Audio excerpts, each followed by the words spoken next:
chat. So if you have questions throughout the session, please use Q&A. If you're just having dialogue, then you can use the chat. But let's officially get started. Welcome, everyone, and thank you so much for joining us this afternoon. Whether this is your first time joining for the day or you're back after attending any of our morning sessions, we're happy to have you. And we are excited to have Heather Ainsworth with us. Heather is CEO of Workable Concept, where she advises employers on affordable, inclusive strategies to create workplaces that support all employees who have caregiving responsibilities. She also provides employer-sponsored career coaching for working parents, family caregivers, and the sandwich generation, and manager training on how to lead caregiver inclusive teams. She has been an advisor to AARP for nearly 10 years on issues of caregiving and age-inclusive workplaces. So again, welcome, Heather, and I'll turn it over to you. Thanks so much. I'm really excited to be with you. Before I dive in, just thumbs up if you can both hear me and see the slides. Yep. We good to go? So financial well-being for working family caregivers is honestly one of my favorite topics to present on. And it is actually one of the most popular topics in our caregiver series that we bring to organizations and employers. And here's why. It's because this is a topic where if you're in the middle of the heat of family caregiving, you know this is pressing for you now. If you're just starting to think about what it means to become a family caregiver, how to plan for it, right? It's meaningful to you now. If you're a manager at work or you're, in conversations at home, this is meaningful for everyone in your life, right? So let's dive in and see why this is important, what kind of is a landscape, and most importantly, what are some steps we can do? We have a great resource from ARP that we're going to go through in some significant detail today together.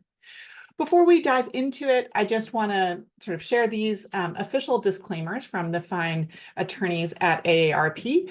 Go ahead and read them, but basically the first one says, remember that I'm not your personal financial advisor, right? So I'm bringing you ideas and resources, but make sure you find or work with your own professional on your own personal financial context, if that's appropriate.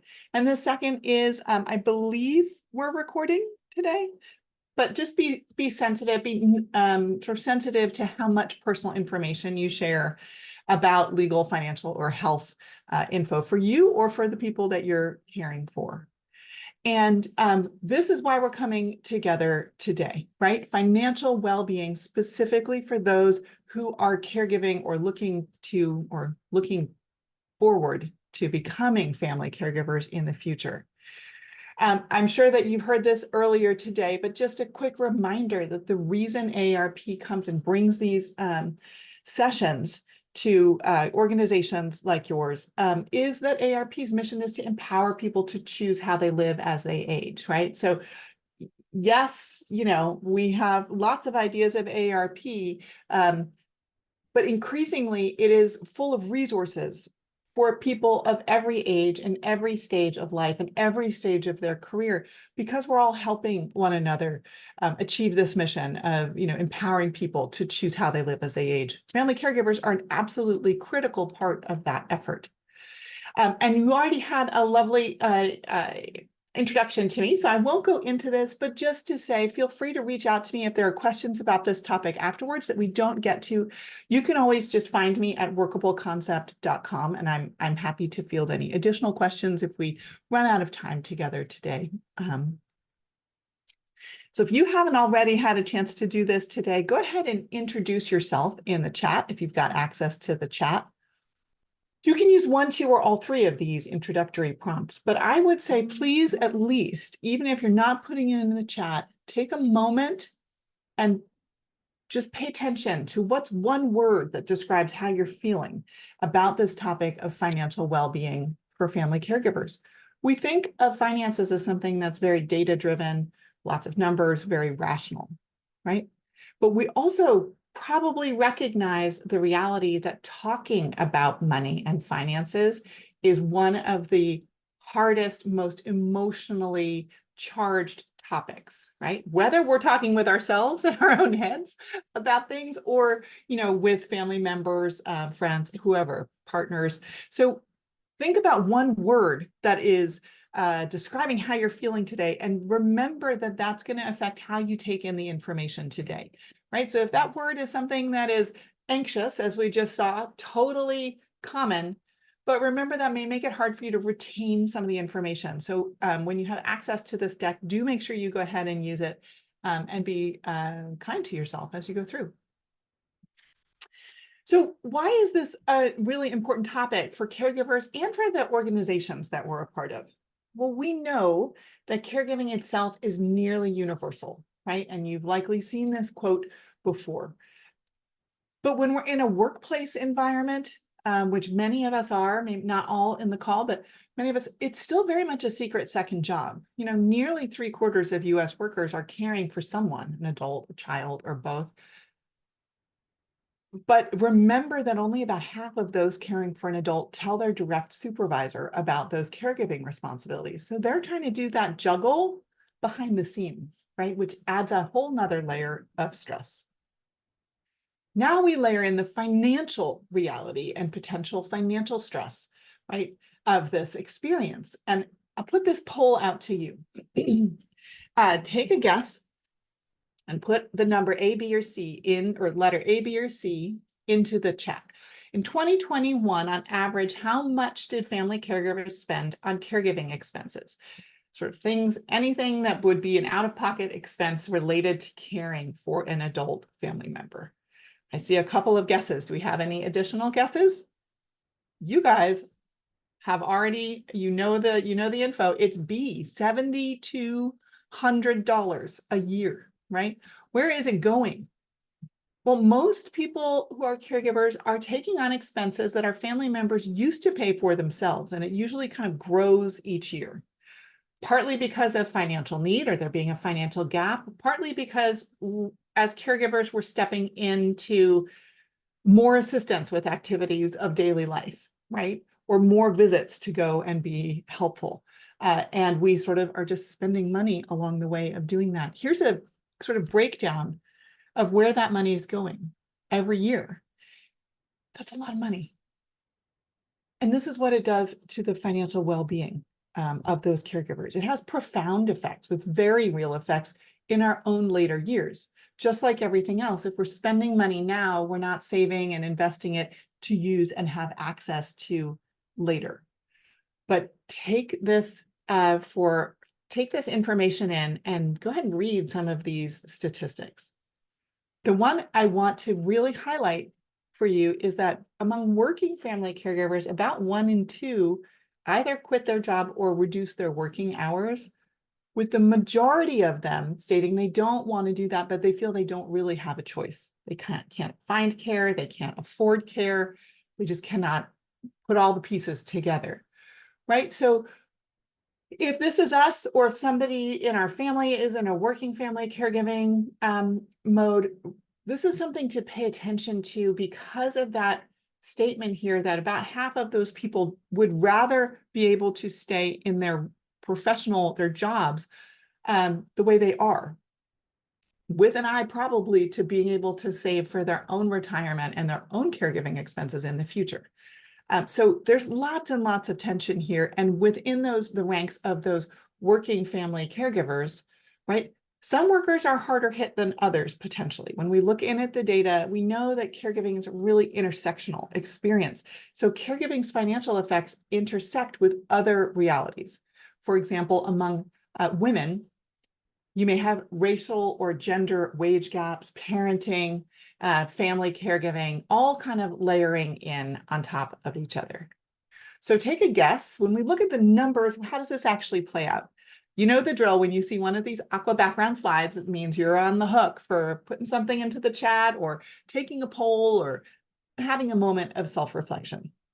So among women who are working caregivers, what percentage of their pre-tax salary do you think that Latina women, Black and African American women, and white women spend on care-related expenses? Is it A, B, or C?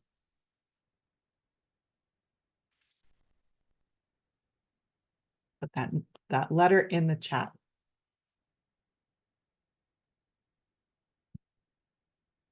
All right, as you guys are thinking hard on it, I see a C. Any other? I see a B. I see some C's. You guys have quite a diversity of perspectives on this one. The answer is B. Take a look, read B to yourself. That means that among Latina women, on average, working family caregivers are spending 44% of their pre-tax salary on care-related expenses. Black and African-American women statistically spend 34% of their pre-tax salary, and white women spend 14%. This is due to a whole host of things that kind of feed into that. But the reality on the ground is, it starts to make sense why so many people feel the pressure to pull back at work, even if they don't really want to, right? For women as a whole, I'm going to give you a spoiler alert. This means they are more likely to end up in poverty in their own retirement years compared to women who are non-caregivers for family members who are adults. But is that 2.5 times as likely to end up in poverty in their own future, or 4 times as likely? Throw that guess in. C. The answer here is 2.5 times as likely as women who are non-caregivers to experience poverty in their own older age and retirement phase. So as you can see, we recognize the pressures are real right now. So too are the kind of potential costs in the future, right? So this juggling act and this balancing is really, really challenging. We don't have a silver bullet for it. I wish we did, but we do have some tips and a resource that can really help you design your own financial well-being, or towards your own financial well-being, right? Partly because we know that, many of you may be feeling like this, example caregiver, saying like, I know we can't pay for all of this, but we have no idea how to even have that conversation with our family members, right? And often people are thinking of their family and thinking, I have, my parents who divorced, so they're not going to be taking care of each other, and I got to help figure out with both of them what will happen. And then, my wife has a set of, parents who are still together. One already needs a lot of care, the other not. Like, people are thinking of their whole family system. It's not just one person who's going to need care. So with that context, again, pause and think about kind of how you're coming into this section of our time together today. How confident are you that you'll be able to navigate family caregiving without damaging your own financial well-being in the long term? We often put that number 0 to 10 in the chat. We often see people all over this range, right? And if you don't want to put it in the chat, that's fine, but do take a moment and think about it, right? Because again, that will affect how you take in the information and how likely you are to take action using the resources I'm about to share. If you're at that 0, congratulations for even being willing to be uncomfortable enough to stay in the conversation with us today. We know that in itself is a real accomplishment. If you're at 10, I would say that's excellent. Thank you for joining us, but also be willing to say like, okay, are there any assumptions I'm making that make me totally confident that I should maybe check out, right? So here's the key resource AARP has built for all of us who want to be able to sort of proactively manage the financial aspects of caregiving, right? It is something you can get at this QR code if you happen to have your phone handy. And I think you'll get copies of these presentations so that you can access them. I want to highlight that there are different versions of this. There's a military veteran specific version. It comes in Chinese, it comes in Spanish. You can ask us to send you a paper copy, or you can download it and use it electronically. This is a resource that's free, and we want you to use it yourself.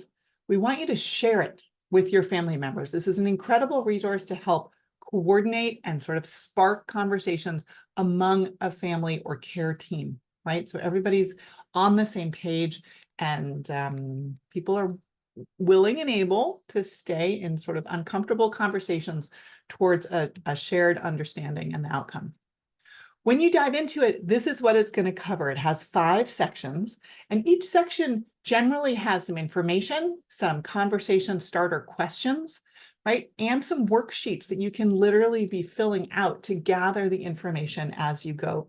It's very simple and straightforward, but it is built to be a tactical tool. It's not something that's just going to give you some, excuse me, some advice, but no real way to use that advice or take that action.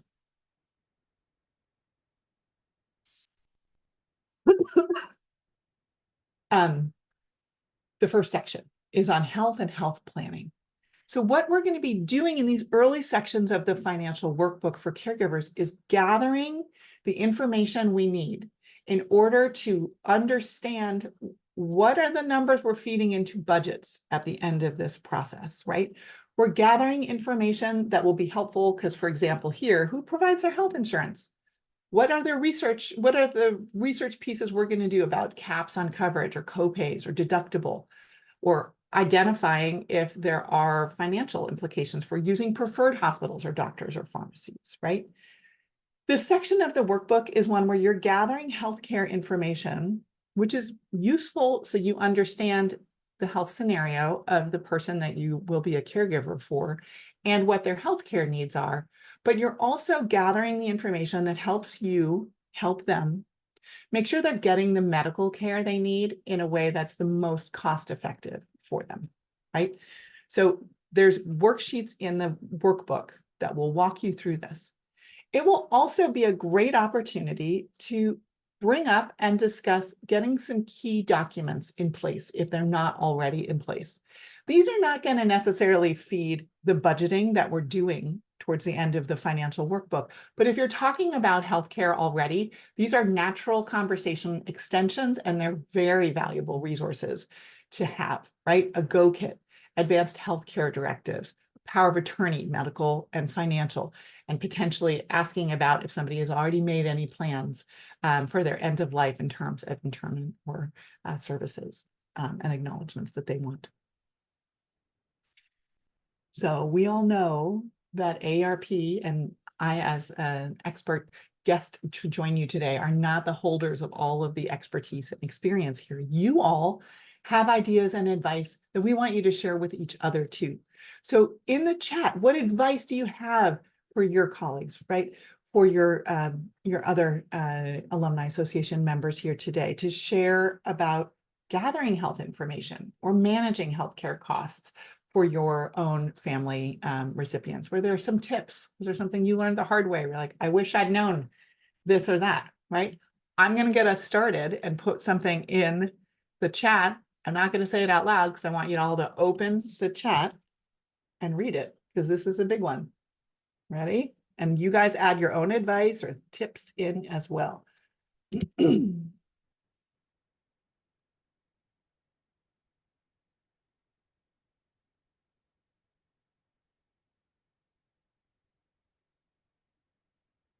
You hear me clicking? I hope I hear you clicking too.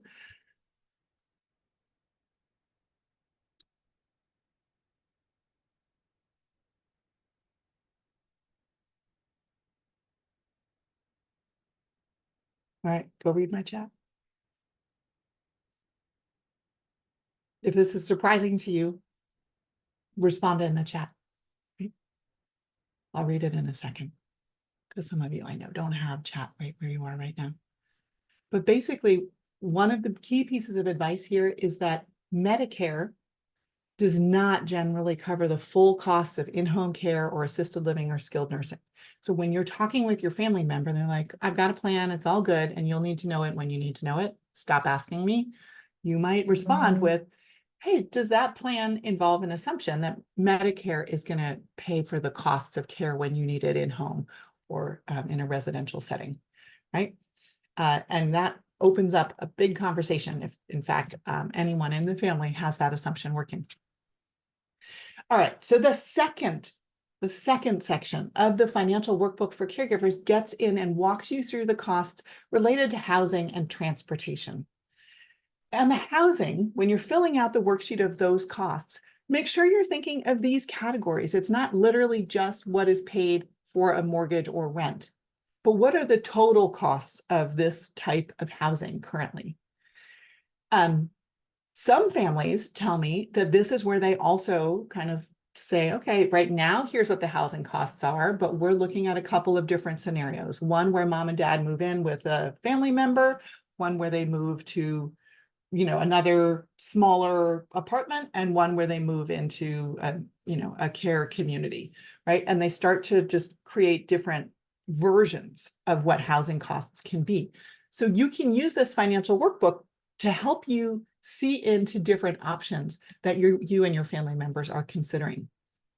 Similarly, it will walk you through gathering the total costs of transportation. So not just I own a car, right? Or I lease a car, and what's that lease payment? But what's the total cost of maintaining access to a personal vehicle, or the total cost of using public transportation? And as you're gathering this information and filling out these worksheets, you also want to be sort of starting to gather information too about, hey, if you're really using the bus to get around Manhattan all the time, great. Are you using fully any access to a senior discount or an income-based or other eligibility-based discount for public transportation? Or similarly on, car insurance, right? So along the way, as you're gathering the information about what's being spent now, jot notes for yourself or questions. Check this out. Can this be lower? Can I ask, about this kind of, discount? Is this still even needed, right? Sometimes we have people tell us that they've been sort of nudging towards the conversation of maybe it's time to give up the car from a safety perspective, which gets a hard no. We're not going to talk about it. But then when they finally look in, they're like, this is how much money you're spending to keep access to your personal car, which you don't really drive that much. It can actually sort of help crack open the conversation to maybe financially, it's just a better decision to find a different mode of transportation. And you don't have to hit on the, I'll say I was in a car with a family member and it was like, you just went through 3 different stop signs. Can we have this conversation now before somebody gets hurt? Right? So these are hard conversations. You need to find the angle in that works for the person who is the current or future care recipient. If you have advice, and I see that we're getting great advice, so if you haven't been in that chat, make sure you open it up. If you have advice here to share about how to gather information or manage costs related to housing and transportation for your family member, go ahead and share those gems with each other now in the chat. In the meantime, I'm going to move into the 3rd section of the financial workbook for caregivers. This is where we get to what you thought we might have started with: investments, assets. So in this part of the workbook, there's a worksheet to just help you gather in, a listing of all the different types of investments and assets. One thing that will be very interesting is you may find that it's actually hard to come up with a list of these things and where they're held. Many people, by the time they're, kind of have been at the game of life and financial life for decades, they have things sort of little pockets sort of all over the place, right? So some of this project is getting your family member to be willing to share this information with you and have the conversation, which is often what we focus on, and it can be challenging. But then it's really just it can be quite a project to try to track everything down. Along the way, you can make some notes to yourself that say hey, let's see if we can try to gather these in a more centralized sort of collection, right? In some way. Let's make sure we're, eventually we're checking to see, does this retirement account that was sort of stranded at a past employer even have beneficiaries on it, right? So you can make notes to yourself along the way. But for the purposes here, you're trying to get a sense of overall, what is that level of investment in assets, so that when you're building a budget for with your care recipient, you know what those resources are that are available. You can go in later and try to do some of the financial management cleanup work. So just drop yourself notes along the way. The reality is also that most Americans have significant debt, and a lot of challenge addressing unplanned expenses, right? So the workbook has conversation questions, topics, and worksheets that will help you gather information with your family member about this aspect of their financial life. And obviously, this needs to be a conversation that's very sensitive to how they may be feeling about this aspect of their financial life and exposing it to you if as a family member, right? So sometimes we come in with like a very like, let's get this done project approach.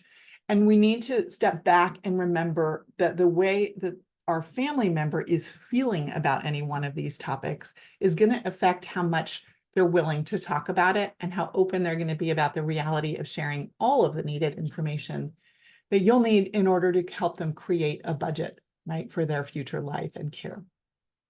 We have a great tool at AARP called the Money Map that can help you with different scenarios here. It's not in the financial workbook, so we've added a link and a QR code here. So I encourage you, when you get access to this deck, to sort of download a copy of the deck and use it in conjunction with that financial workbook itself. So what advice do you have to share about gathering information, managing costs related to financial assets, and debt for your care recipient or care recipients? Try to add those and share those in the chat if you can.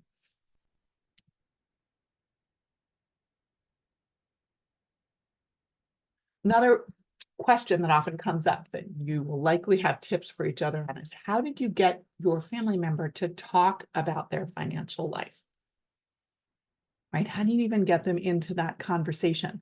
And if you bumped up against someone saying like, I'm not talking about this with you, how do you work around that? Nancy, I love that. Find out what credit cards are out there. Sometimes people say, go ahead and do a credit score check, because those reports will actually sort of show you what's out there. And sometimes, you know, family members are not choosing not to tell you. They may be experiencing, you know, some cognitive or memory challenges. It means they don't really know, or they don't recall that, right? So understanding that sometimes when something appears to be that they're withholding information, just be curious and gracious about like, maybe it's not active. Maybe that's not an active decision, right?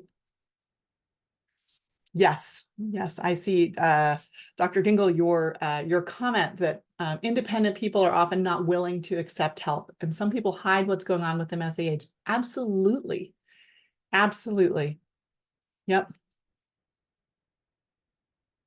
Yep, Nancy, I see yours too. Thank you.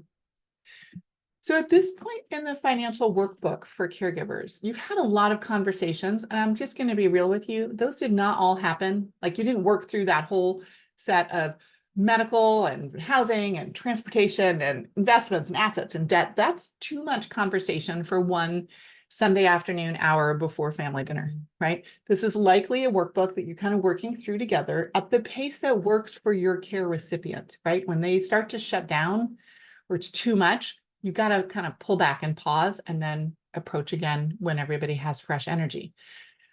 But after you've done that through those first 3 sections of the workbook, the 4th section of the financial workbook for caregivers will literally walk you through how to create budgets. And the thing about budgets is we don't know what they are. Some people use them, some people don't. It doesn't sound earth-shatteringly creative. It may not be, but it is pretty earth-shatteringly helpful and useful when you actually use them on a consistent basis.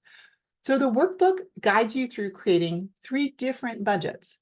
The first is your own budget. This is the budget that you use for yourself. If you have a partner, if you have children, like who's in that core. The second is your care recipient's budget. This could be your grandmother, your aunt, your uncle, your neighbor, whoever the adult that you're helping them navigate the financial realities of their future housing and care needs. The third is sort of a bucket where we hold any of the expenses for that care recipient's needs that they can't pay for themselves using their own assets and any kind of government or community support for which they are eligible, right?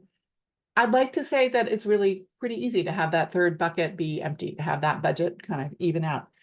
That's the reality of the challenge. That's where that $7,242 that caregivers spend annually on average in out-of-pocket caregiving costs, that's where that is. So as you're in this portion of the workbook, your goal is to get each of these budgets to balance, right? To have a zero at the bottom.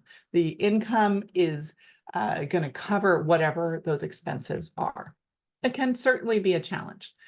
So as you're working through these 3 different budgets, we want you to use a method that works for you. We've got that in the workbook. We have an online tool that you can use down here. We put a link to the ARP home budget calculator. You may already have a tool that you're working with. That's great. We're kind of tool agnostic. We really just want to make sure you have a way to track every dollar, make sure you're categorizing it in ways that are meaningful to you, but not in such great detail that you don't actually have the capacity to manage monthly your budget to actuals, right? Keep the budget as simple and high level as possible so that you'll use it every month, right? And make sure you set aside a time every month, set a meeting invitation for yourself to actually review the budget to actual on all 3 budgets, your own, your care recipients, and that caregiving kind of overspend or deficit budget, that budget number 3. If we look at that first budget, this is your personal budget. Here's what the worksheet looks like in the workbook. Again, if you prefer an online budget tool, we've got that link and QR code here. You can use your own tool. But what I want to highlight, and we've circled in red here, is that the retirement savings line item, which is one that many, many caregivers we saw with the statistics at the start of today, put on hold. Stop putting money in, pull money out in order to navigate this financial crunch during active caregiving. Think of this as putting money away to pay for your own care when you need it, right? If you're experiencing kind of the generational stress of like that waterfall of like generation above me can't pay for their care, so I'm going to pay for theirs, but now I can't pay for mine later. When you're doing your own personal budget, really try to scrub to get as much as you can in towards that retirement / my future care needs. And along the way, scrub any caregiving expenses out, right? Did you fly cross country 4 times last year, sometimes on urgent notice when the flights were expensive because of caregiving needs that emerged in your family? Those are expenses you should take out of this budget and put over into budget number 3. Or something simpler. Do you go to the supermarket every Sunday, buy 10 bags of groceries, but drop 2 bags off at your dad's house on the way home? Well, 20% of your grocery bill is actually a caregiving expense. Scrub that out of budget number 1 and move it over to budget number 3.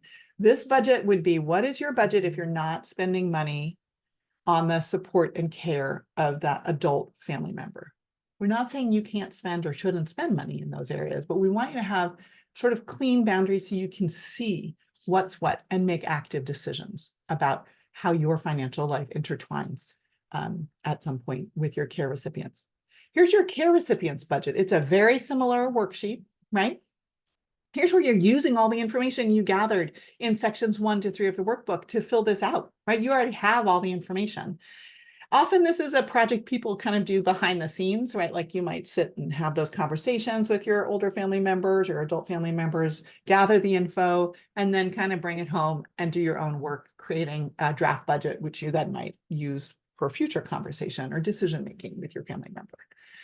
As you do this, we encourage you to go ahead and build in free and subsidized support, right? If you can see that their income and assets and investments are likely not going to be able to pay for their costs of housing, transportation, and care now and in the future, this is the time to start to say, what are they qualified for? What is available, right? And we have resources that you can use online to just put in the zip code or the state where your family member lives and start to get a list of organizations that you can connect with and see what is really available for your family member's situation. Build those things in and help make sure that your family member is comfortable using any support available as early and often as possible, right? Helps them navigate the changes, also helps protect their own financial well-being for longer. There may also be questions here about like, hey, maybe some or all of us had different visions about like where this older family member was going to live or how they were going to get care, what level of care, right? Some of those assumptions may need to be brought back into conversation once you have a realistic look at their actual budgets and resources.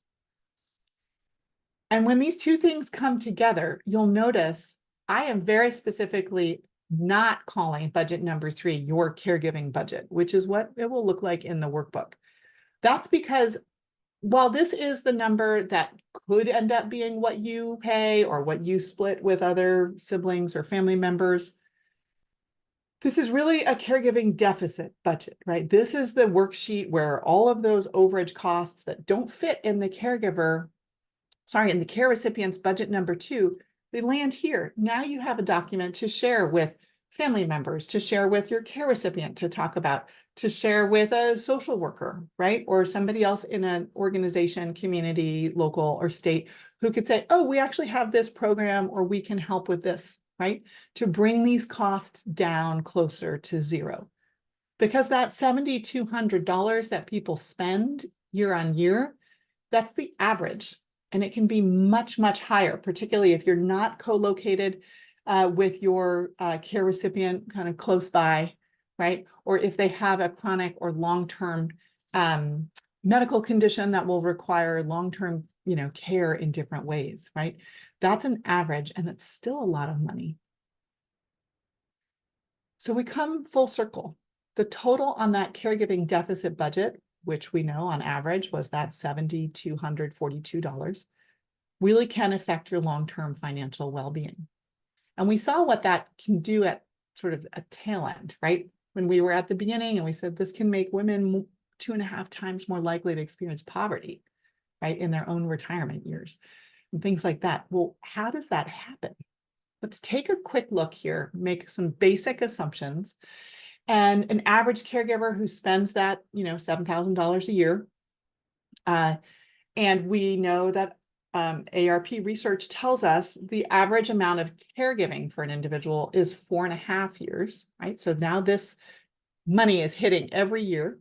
If we're going to retire in 15 years and we could expect a conservative 4% rate if we were to invest that money instead of spending it, we can use this handy government provided compound interest calculator with a QR code here. So you could do this for your own numbers if you want to. And 15 years later, if that $7,200 that we spent on caregiving this year would have been $13,000 available for paying for our own care, our own retirement goals in 15 years, right? The thing is, that's just year 1. So what happens when we actually save this amount towards our own retirement and caregiving goals for the 5 years that we're likely, if we're rounding up, the 4.5 years of care, we were saving that for that 5 years.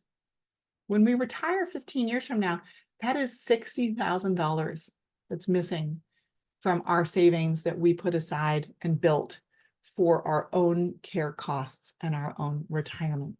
As our, longevity increases, lifespans are increasing, but health span is not quite as much, right? So all of us are in a moment in time where we can all pretty much anticipate that it's statistically likely we're going to need some additional support ourselves. So what do we do with this, right? It's not that the sky is falling. It means we've got to go back to budget number 3, that caregiving deficit budget again, right? And keep trying to scrub it, because little changes now, even if it's only $50 a month, can have a very big financial impact for you later when that money has been saved, invested, and is available to you in your own retirement, right? Think about what steps you can take to reduce that number, right? Because when that caregiving deficit is big, that's when family members feel pressure or are step in willingly to say, let me help cover that, right? And remember that this is a generational conversation, right? So any adjustments you can make now, if you have a voice in your head saying, I'm not honoring my responsibility to the older generation, remember to balance that with, you need to honor the financial well-being goals for the generations coming behind you, whether those are your own children, your nieces and nephews, your grandchildren, people you don't even know yet, right? So the fifth section of the workbook gives you these resources that can help you find those government and community resources that you can use to reduce that caregiving budget deficit. The ones on the right-hand side here are in the financial workbook, but I brought them here too, because these are local and community and state resource finders where you can put a zip code or state in, and it will say, all right, here's who to call, here's who to reach out, here's who to do a little research with. And this can be a project that's shared among family members, right? Hopefully this budgeting and conversation process doesn't have to be just kind of you on your own with an adult family member. Like if this could be a little bit of a shared project with a care team or family, it can be great, right? And that's when you can have different people say, hey, I'm going to take the healthcare piece. I'm going to take the housing piece. I'm going to take transportation. I'm going to take food and groceries. I'm going to take the actual care provision. And everyone can go and do their research using these resource finders to say, how can we make sure our family member is getting the care and support they need to be as happy, healthy, safe, well cared for as possible, but with financial realities and well-being in mind as well.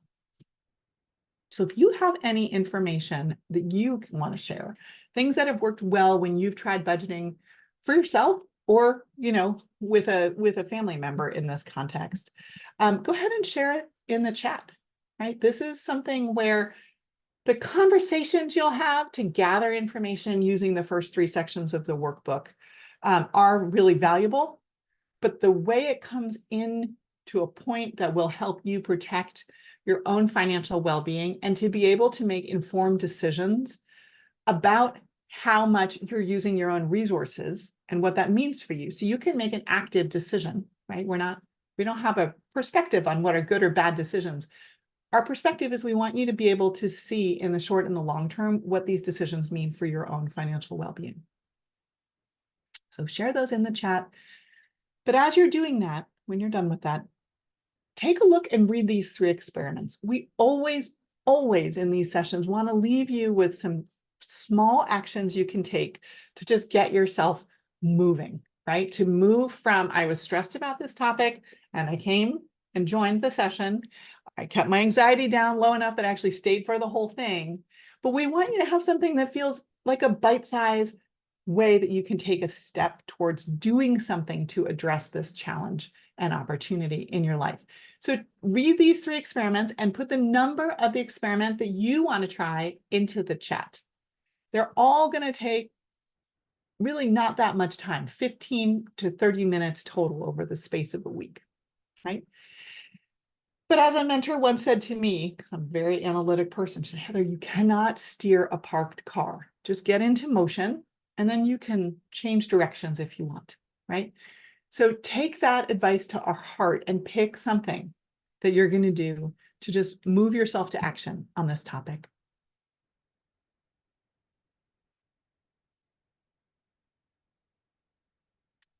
So before we break for Q&A, in the next 10 years, how many adults in your life are you likely to provide some level of care for, right? This doesn't mean a family member who's moving in with you for 10 years, although that person would be included.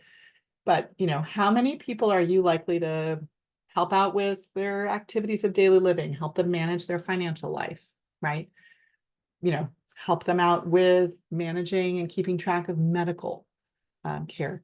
Think about this, because what I just ran through with you in going through this financial workbook for family caregivers was focused on having one person who you're caregiving for and that person's financial picture and their needs and their decisions, right? So if this is feeling like a really big project or something you're like, I don't need to do this, I think we're good, I just encourage you to say, find a way to use the workbook at the lightest level possible that still leads you to having clear budgets. And then use the workbook again with the next family member. I haven't seen a one yet in, the numbers y'all are putting into the chat, right? You could have 3, 4, 5 versions of this workbook with each family member who you are trying to help them come up with their plan and define your role in helping to support that aging journey, right? Emotionally, logistically, operationally, potentially financially, whether that's helping them manage it or pitching in on your own. And with that, I've saved some time for Q&A. So if you want to put things in the question and answer in the Q&A, I'll keep an eye out. Angela, I don't know how you feel also. If somebody just wants to put their hand up and come off mute, we're a small enough group that can work too for me. If that works, I'm not sure if it does with the webinar platform, but I'll keep an eye on whatever is easiest. Yeah, I'll- whatever is easiest for people to ask questions, we are here for that. So we will keep an eye out. Sounds good. As you guys are thinking of that, because I know sometimes it takes a moment to be like, oh, right, here's my question. We always bring a few in our back pocket. So I'm going to actually do this as a question to you. Here's a question that we often get. How do I actually get my family to talk about money? Right? Like I've had people say, this all sounds great, but you haven't met my dad, right? Or you haven't met my grandma. Like they are not going to be willing to talk to me about this. So many people have already been in this situation. Share in the chat your advice for each other. What have you seen can really be helpful? And I have some ideas I can share too, but I know you all have experience and I want you to have a chance to share that with each other. As you're doing that, here's a couple of tricks. Look for natural openings, right? Don't spring it on them. You might say like, hey, I was in this conference today and there was like a great session and interesting. So I asked for them to send ARP to send me a workbook on financial planning for caregiving. And how about if when it comes, I bring it over and we take a look at it together. You can introduce it in a way that is kind of gentle. You can look for natural openings when they have a friend who moved somewhere. It's like, how's that going? What does that, or you hear something on the news. Look for those natural openings. Also make sure that it's the right person starting the conversation. I had someone tell me that they decided in their family, they could see that their parents were going to be willing to talk with one adult sibling about healthcare, but not about sort of where they were going to live or their actual finances, right? And so actually they used the workbook, and the person who they felt like was going to get the farthest on each topic of conversation sort of took ownership for that section of the workbook and having that information come together. Right. And then finally, two things. If you are in a situation where your family members can work with a financial advisor, sometimes that's a nice buffer zone. They can take in all the details, right?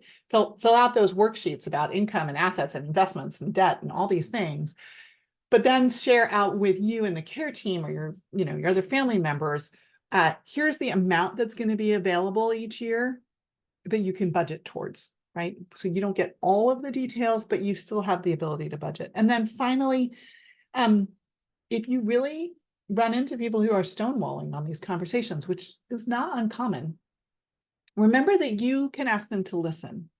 So if you've actually done budget number 1 and you have figured out your own personal budget, and from there you can see where you are even able or willing to provide financial sort of buffering assistance to them in the future, or to have a conversation about having them live in like near or with you, those kinds of things. You can say, hey, okay, if you want to get into helping, I'm happy to help you create your plan. But if not, please know this is what I can do. And here are the boundaries. And you can ask them to listen to you in setting some boundaries. I see a question came in.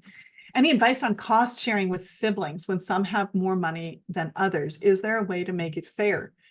This is a really, really, really great question. And there's not a silver bullet, but if you go on arp.org and put in siblings or caregiving, there are some excellent articles and blog posts about how to share the costs and the work of caregiving across family members, and really how also to protect your relationships with those people, because this is a high pressure scenario on family relationships, we all know.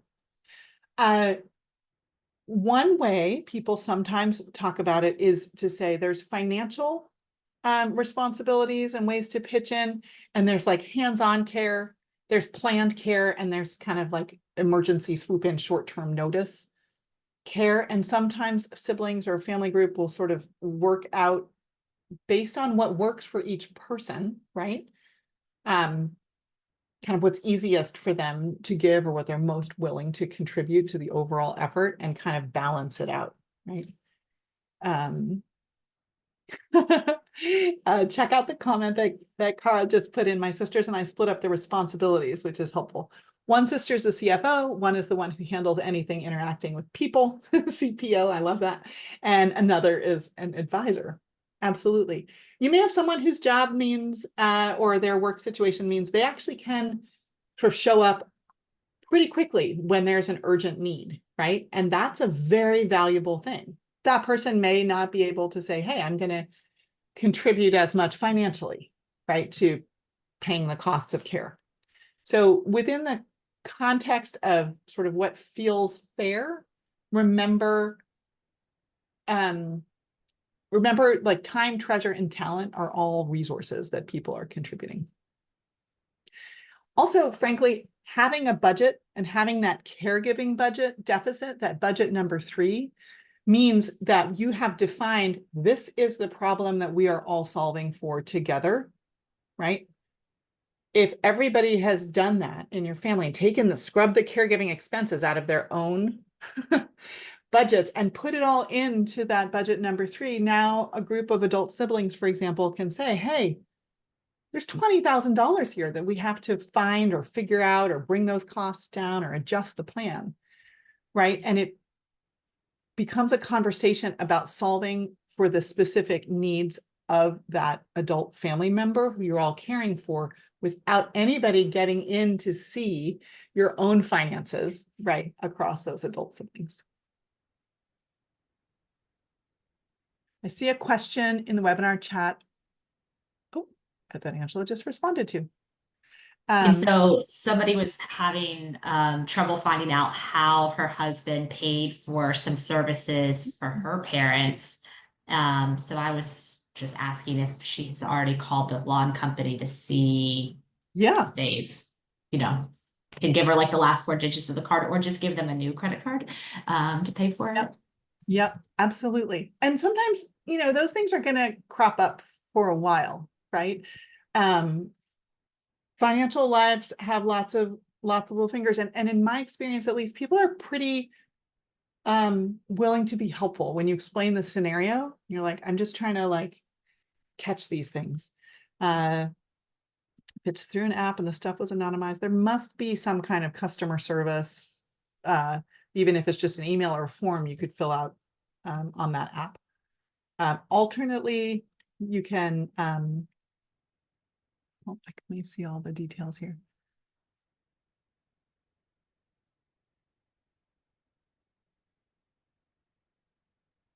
I mean, I gotta say, they're gonna find you when they figure out that somebody owes them money. They'll also reach out to you. Thanks so much, Veronica, for sharing that too. I have a couple other FAQs I can go to, or we can look at the resources and stuff together. Maybe I'll do just this one really quickly. If you have ideas on what if my care budget makes it look like I really can't afford to work, what do you do? What's your advice to someone, or how would you think what would be a good next step when you're seeing that and you're like, oh my gosh. And as you're doing that, I'll offer a couple things. Number 1 is think about whether this really is just your budget, right? Are you the only person who is sort of on the hook for this?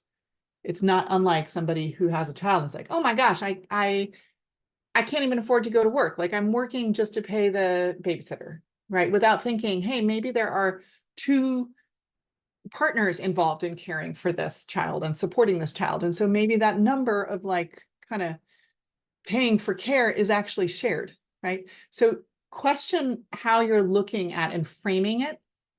Secondly, use AARP's resources maybe to try to find a financial advisor who you can just talk with about your own financial situation and those care expenses, to have sort of a third party independent person who's an expert in financial management and well-being talk with you, even just for one session, right? So you can get some fresh ideas and see if there's a different approach you can tell. And then the final idea on this one is, before you tell your boss, hey, I have to quit because I gotta just go take care of my grandmother, try to explain the solution to them and work together towards a solution. There may be more give at work than you guess, right? There may be, like, once a manager or an HR person really understands this is at the point where they're about to lose you, give them the chance to earn you back, to keep you, rather than just cutting straight to like being in the exit interview and saying, here's what I would have needed to stay. And they'd be like, well, we could have done that. At some point, ask for what you need there. So we just have a couple minutes. I'm going to show you the resources we have. When you get a copy of this deck, use this, share it. Many of these I've mentioned, but I want to just point out to you that these are here. This is the financial workbook that we've talked about for the last hour. This is the money map guide that helps you build a budget or manage debt or plan for savings. It's a nice, simple starter resource. And I've gathered some of our favorite AARP resources around financial planning for caregivers. How to figure out what kind of financial advisors are out there, how to interview them. To your question about sort of siblings, here's a great article on "Don't Let Family Caregiving Ruin Your Financial Future." And there are additional ones in there, actually one specifically about how do I share costs with my siblings. I've mentioned a couple of times that you can just email us and ask us to send you the family caregiving kit. It'll have a paper copy of the financial workbook as well as some of our other core resources. And we'll close with this question. Think of it to yourself and put it in the chat so that when you write it down, it will actually make it more likely for you to follow through.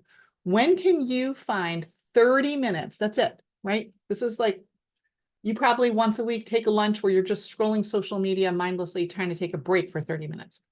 You have 30 minutes in your week if you want to start creating your own budget number one, right? So you understand what your own financial situation and boundaries are before you're in these conversations around caregiving. We're always here to help. So just as we wrap, remember, you can always email us at askcaregiving@aarp.org. You can bookmark these two sites that have all of AARP's wonderful resources for working family caregivers. And as you know, the topics that you're having in your conference today are all pulled from the AARP Caregiving Program Series. So if you're in an organization or an employer or another association you think would like to host these topics, you can reach out to us and we bring those.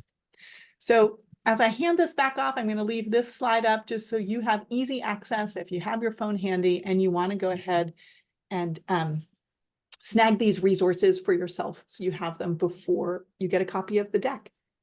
And I'll leave those up and hand it back over to you all. Thank you so much for having us. Thank you so much, Heather. I really appreciate your time. And we will go ahead and roll into our next session in just a minute here. Let me just make sure Veronica is here. I'm here. Okay, I'm just looking. Okay, hold on a second.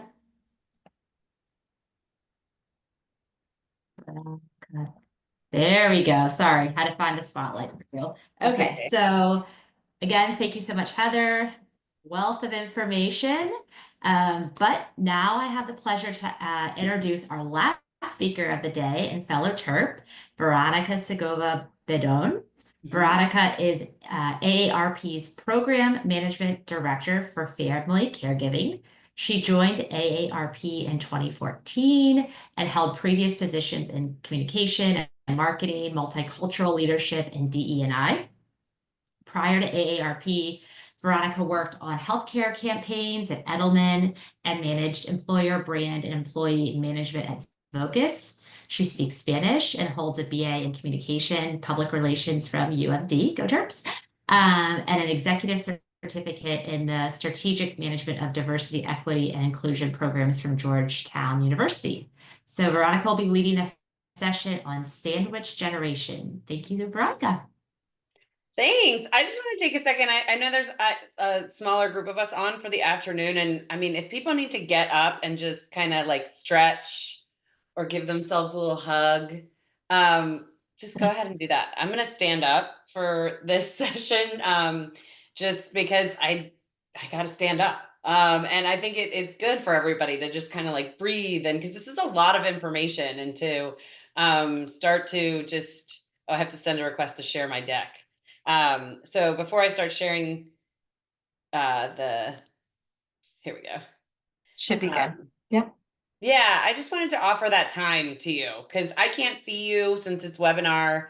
And I don't know. I know it's been a long day and it's a lot of information. So I'm really just thankful that the University of Maryland had us here, and that AARP was supportive of this idea that I brought to the team around connecting through an alumni association. Because as Tricia mentioned earlier on one of the sessions, as caregivers, we have to be really discreet about where we spend that free time that we have, right? Or if we're multitasking and we're going to be tuning into something on demand later at night after, all of our other duties and are finished, and we can have some time to put our feet up.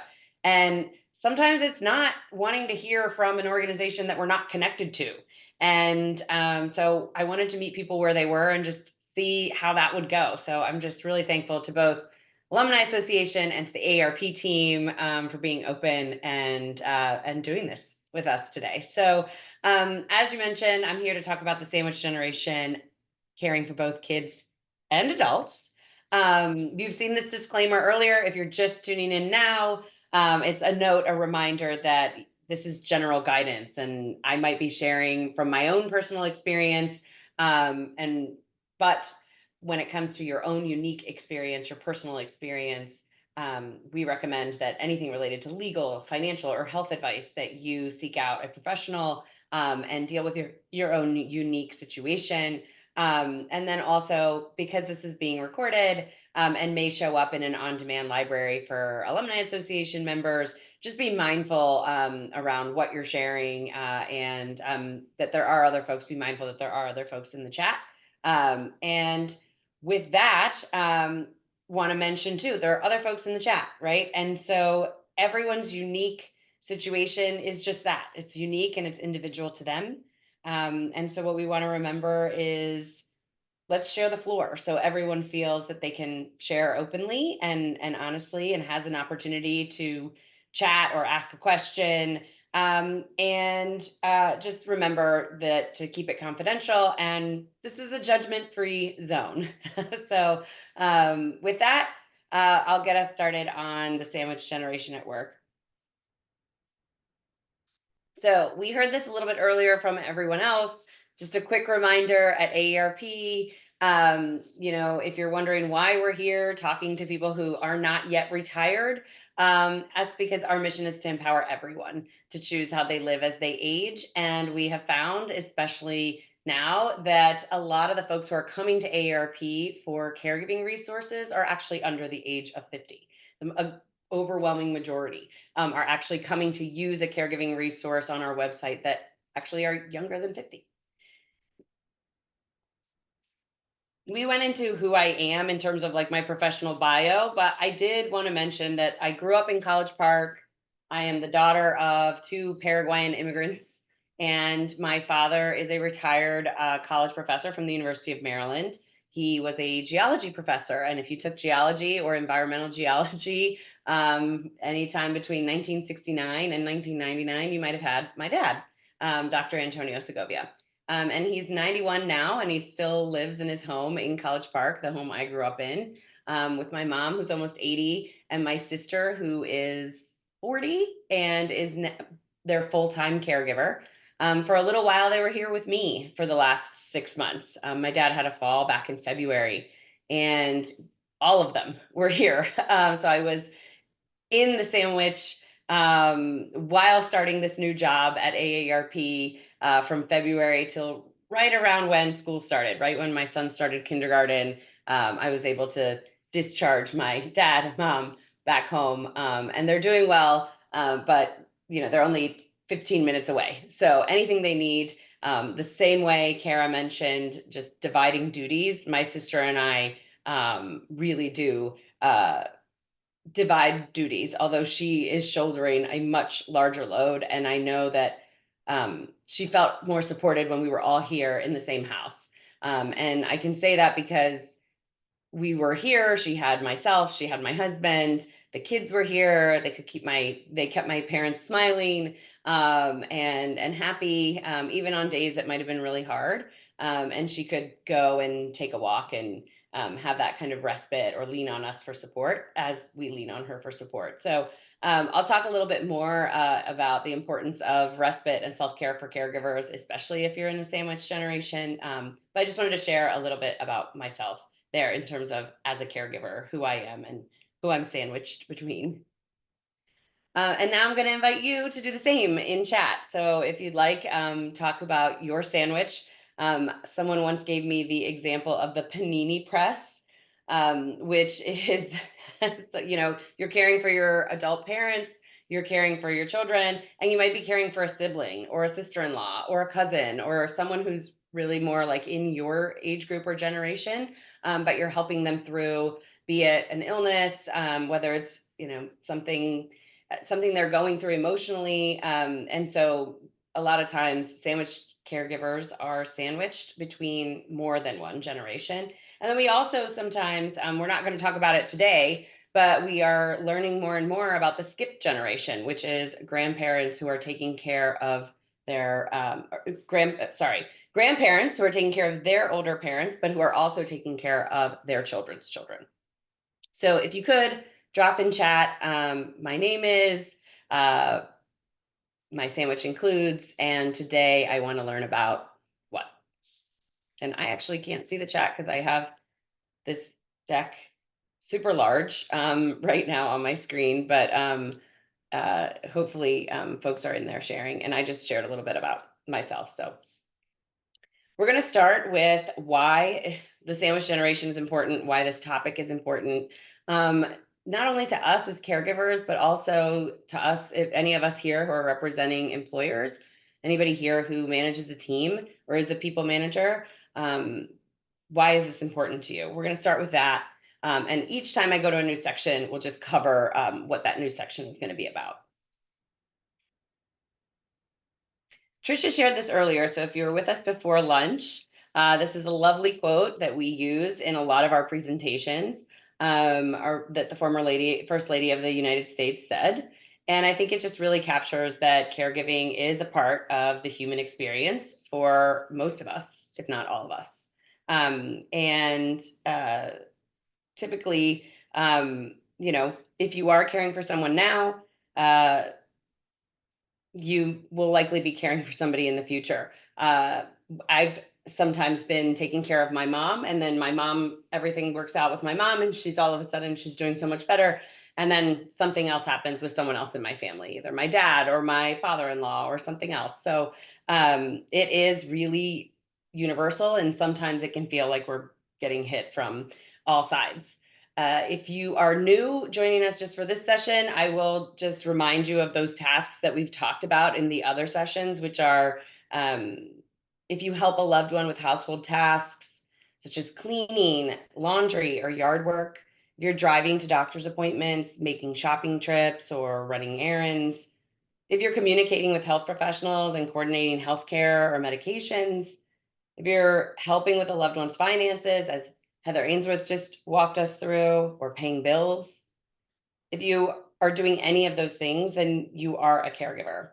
And what we find is that once somebody can identify as a caregiver, in addition to like, oh, I'm just a daughter, I'm a spouse, I'm a granddaughter, they might be more open to resources that are available to them and asking for help. And we've seen this slide a couple times too. Just a reminder, it is a second job, right? It's still a secret second job. We're finding that 7 out of 10 US workers are caring today for an adult, child, or both. And our research at AARP shows that only half of family caregivers, those caring for an adult, tell their supervisor about it. And 2/3 of them expect to be juggling work and caregiving. And most recently, it's not in this deck, but very recently, there was news about parents and this pandemic around our mental health and stress, and that people should be taking note about this, this stress crisis for parents, and that is even more so for parents who are juggling parenting young children and also working and also juggling the care for other members of their family, other adult members of their family. All of this can be really stressful. It can be a stressful experience both at work and at home. Oops.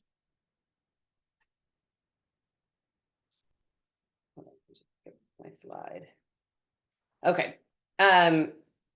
So like I mentioned, nearly a quarter of all US adults are in the sandwich generation now, and they're sandwiched between two generations who both need care. As I mentioned before, this does not include the data that we refer to as the skip generation caregivers, many who are caring for their grandchildren while also caring for aging parents, or those caring for two older generations. For example, I think I saw some folks in the chat talking about, it might have been Nancy, that she had been caring for 4 people, she got down to 1, and now she's still waiting to hear if she might have to do some care for an in-law, a sibling of her husband, who she also cared for, right? So taking care of lots of family members or friends at the same time.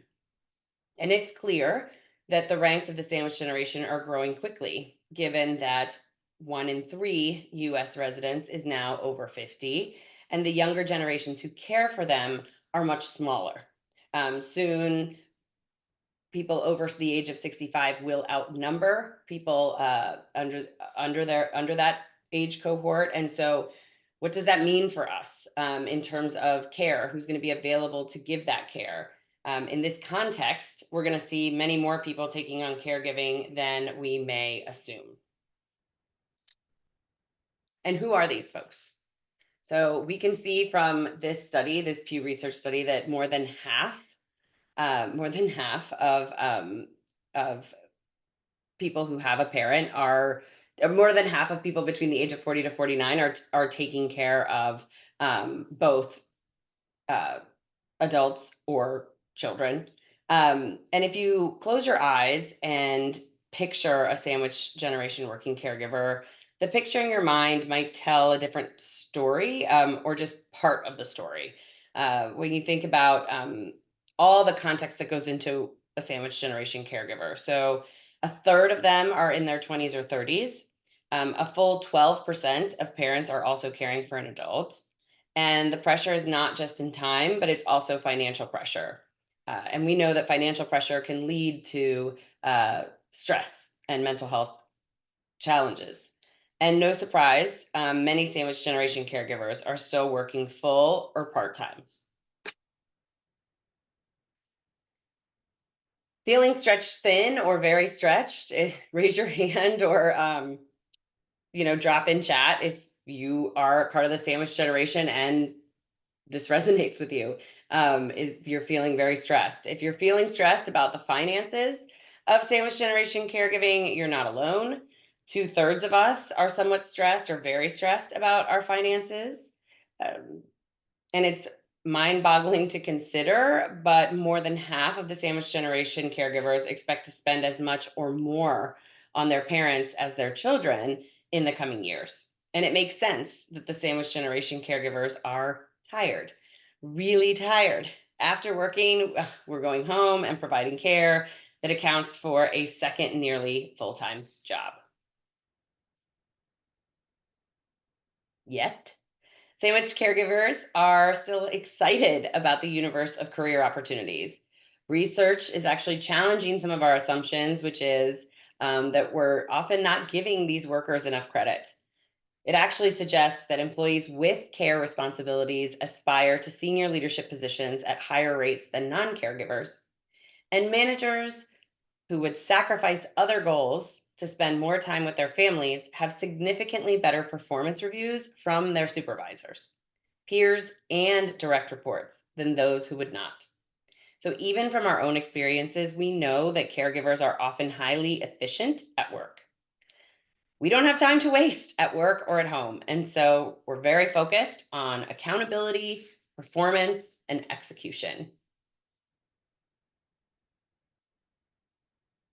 When we look at the pressures on sandwich generation workers, we can see clearly patterns among employees who are more likely to quit to care for a family member. AARP research tells us that nearly a third of those who quit do so not because they want to, but because of a limitation at work, lack of flexible hours or time off with pay, or compensation that enables them to afford paid caregiving while they are at work. So first, consider these employee groups who we know have high rates of caregiving and often experience a wage gap or other pressure on their earnings. The cost of finding paid care becomes prohibitive very quickly. These are issues that represent opportunities for employers and managers to retain these workers. Additionally, we likely see the same dynamic in play for workers with specific job attributes. So this list of job attributes makes it harder for a worker to put together their work and care into a schedule and budget that can accommodate both work and caregiving. And these also represent opportunities where managers and employers can address how to retain workers who may prefer to remain working and progress in their careers while honoring these care responsibilities. In an ideal world, workers feel they have choices that work for them, and employers can retain and promote their high performing employees. So what can we do to support caregivers? As I mentioned before, if you're here as an employer or as a people manager, take note. Take note of some of these. We can also share some ideas that we can hear from all of you around how you navigate your journey as a sandwich caregiver. We also want to highlight some of the best practices that organizations can explore in their own efforts to build caregiver inclusive cultures. And we are happy to talk with your team. Before lunch, Tricia shared a slide with the different sessions like this one that we offer through our employer program. And we'll also share a link to that program with information and descriptions of the sessions. So if you're working somewhere and you got value out of this session, or you feel your employer would get value out of a session like this, we're happy to connect with where you are and with those folks.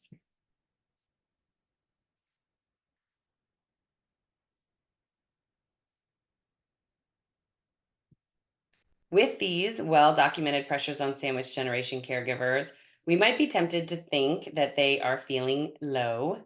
And while we're feeling stressed, the research surprisingly says that we are optimistic. We are more satisfied with our overall lives compared to other adults. Adults in the sandwich generation are more satisfied with their family life, their local community, and social life than other adults, and are just as satisfied with their personal financial situation. Their days are packed, but often with both work and caregiving responsibilities that do bring a sense of purpose, personal ambition, pride, and human connection, which is encouraging. So I figured out how to look at the chat while I have this up. So I'm going to ask us to just pause and reflect on that section, on why it's important, and ask the question of what is one thing you or your organization could do to support sandwich generation colleagues. And I'm catching up in chat, seeing comments on who's taking care of whom.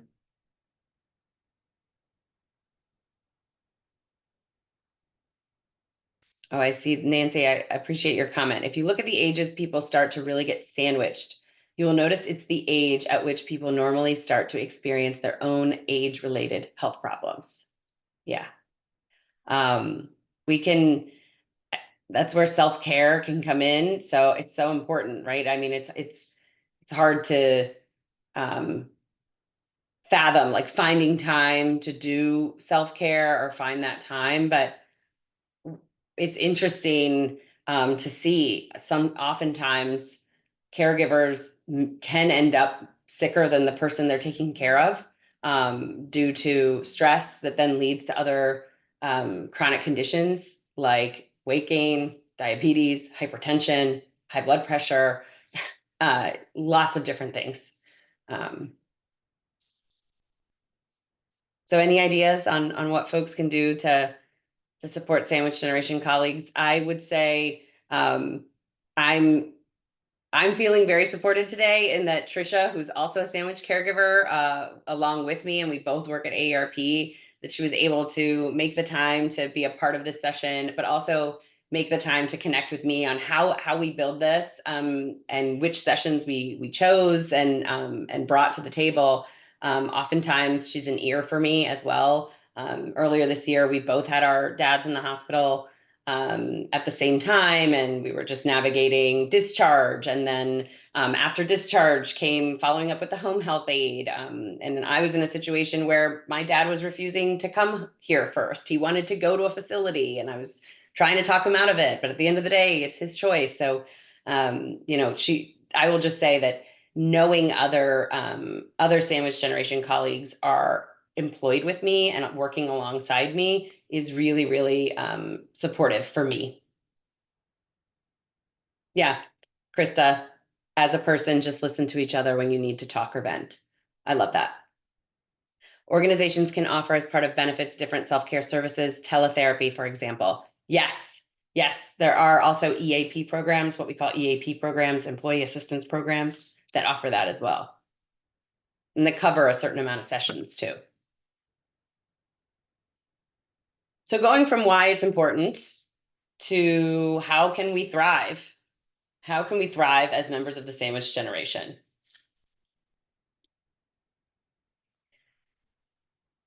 I really like this slide because it's about choice. I've seen Heather give this presentation before and just felt so inspired when I was new to the team working on the caregiving program.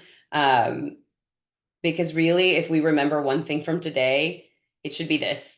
There are 4 key choices we make to thrive as a working sandwich caregiver. And they are to make the journey our own, to choose focused goals and ask others for support to achieve them. And based on the caregiving needs, base your journey on the caregiving needs and not necessarily what you think might be fair or meeting someone's expectations, and address drivers of financial stress. Yeah. So I love it. I love the idea of choice. I love the thought of agency and feeling empowered as a caregiver. It's something I want to explore more on. How can we also come up with resources to support people so that they do feel more empowered or feel more confident around asking for support.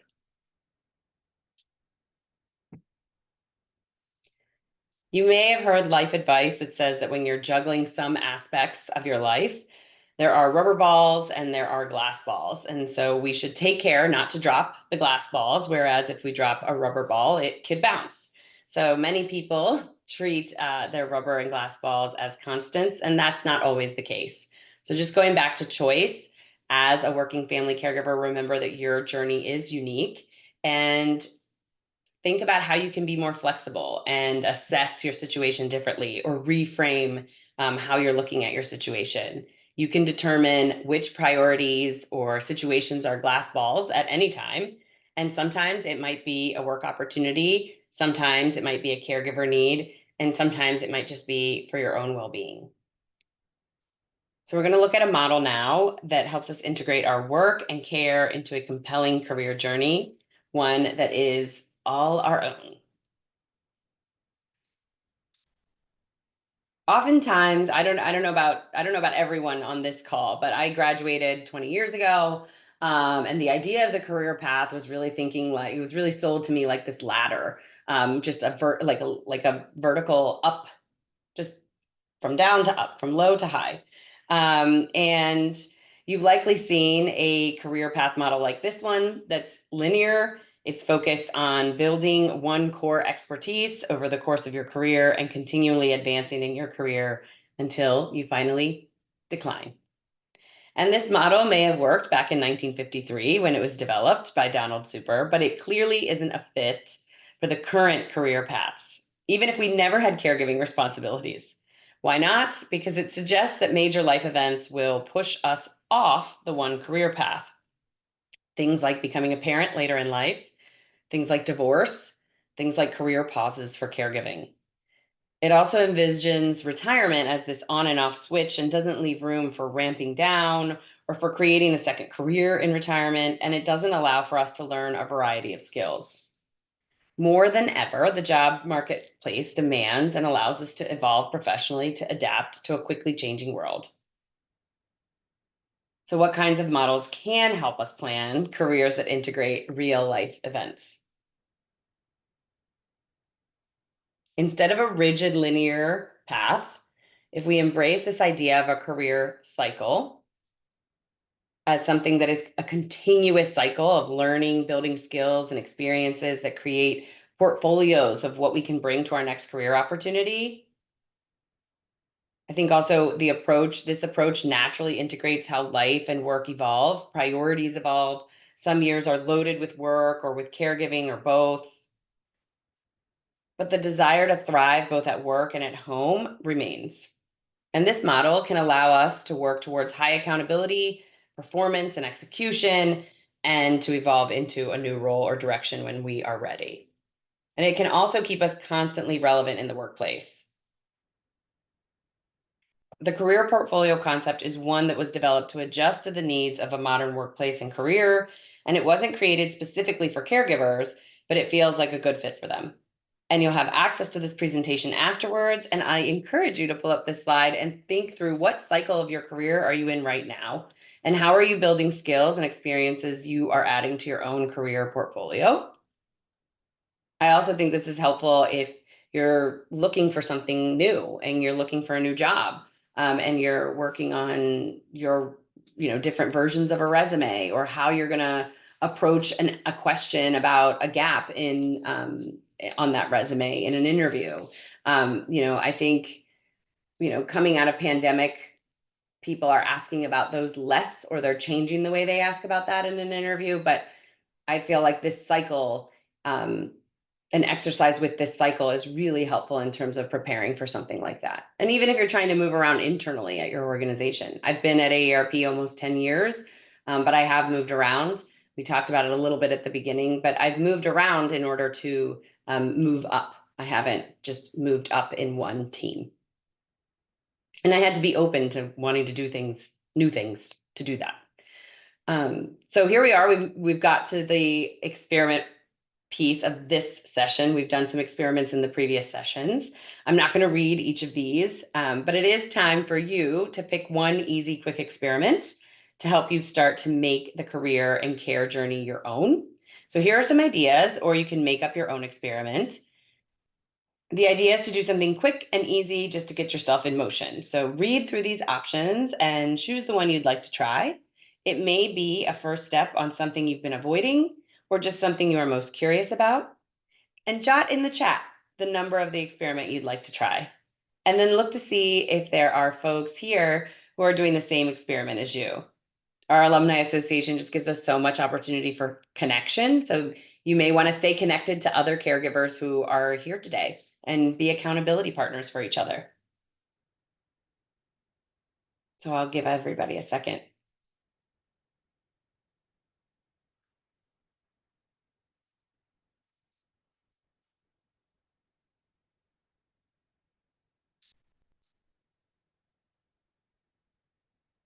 We can also share this with folks who are interested, if you are interested in the Caregiving ERG Toolkit or Employee Resource Group Toolkit. It's one idea that we didn't drop in chat earlier. Yes, and that's what I was getting to next. Yes, Joseph, that I can share also the link to the HBR article, the Harvard Business Review article.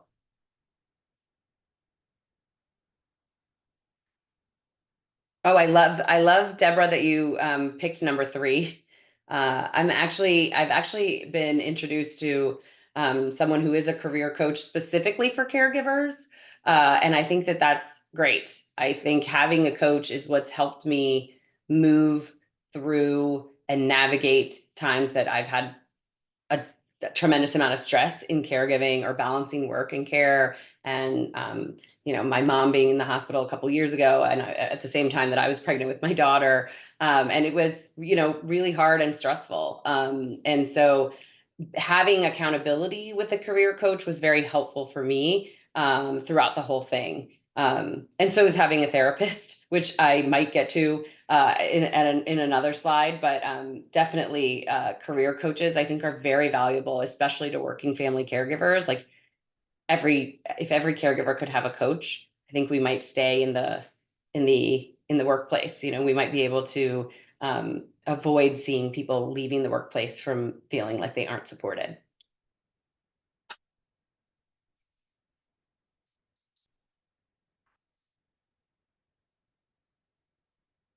All right.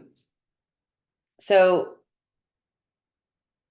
your caregiving goals can happen in the context of your care team and care recipients, or not. What is an example of having one caregiving goal? So it can be a SMART goal, like at work. If you're at work, depending on where you work, you might use these two. We use the SMART model to write our goals, having them be specific, measurable, realistic, and timely. So for example, you could have a goal like, I want to help my dad move out of his home and into a community by the end of this year. You can have that as a goal, but more often a caregiving goal is similar to an intention you might set in a mindfulness practice or a faith-based reflection. So for example, I want to feel more connected to each person I'm caring for at the end of this year. Or I want to help everyone I'm caring for be as independent as they are capable of this year. I want to be more conscious about how my caregiving role should be different when caring for my child versus for an adult family member. An example that I had was just at the end of last year. I was like, okay, 2024 is going to be the year. It's going to be the year that my dad and I talk about some. He's got some land that he purchased after he graduated from Colorado School of Mines in Colorado. That's been there, and he's hasn't put anything on it, hasn't done anything with it. He's 91, and we always talk about, oh, we need to go do something about that. We need to either go and see it and figure out if we want to sell it, or listening to Amanda today talk about transfer upon death deeds, that kind of paperwork, so that we're not stuck in probate court. And I sort of just put that intention out there for 2024. And then February came and he fell, and we had a little bit of a setback.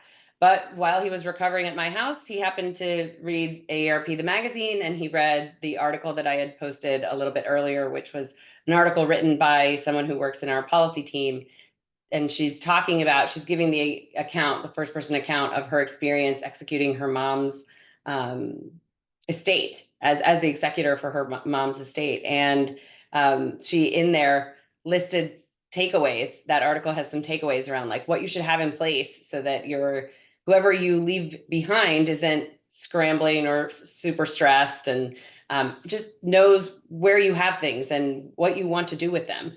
And by him reading that article, it helped to jumpstart a conversation between the two of us to really put a plan in place for what we're going to do, or what he wants to do about his land in Colorado. And it's helpful that not only have I just shared that goal with you, but I also shared that goal, with my husband, and, my dad talked about it with me and my sister and my mom. And it's just an example of making sure that you share your caregiving goals with the whole care team, and they can help you prioritize your goal with your care recipients. So your whole care team could include unpaid team members. It could include paid care team members. Unpaid team members are people like you, people you are not paying to provide care.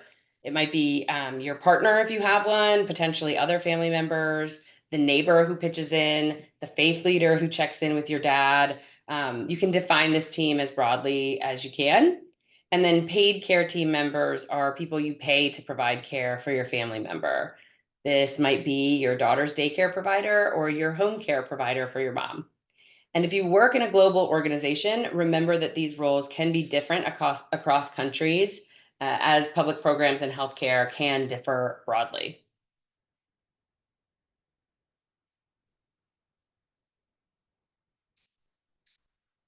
Oh, sorry.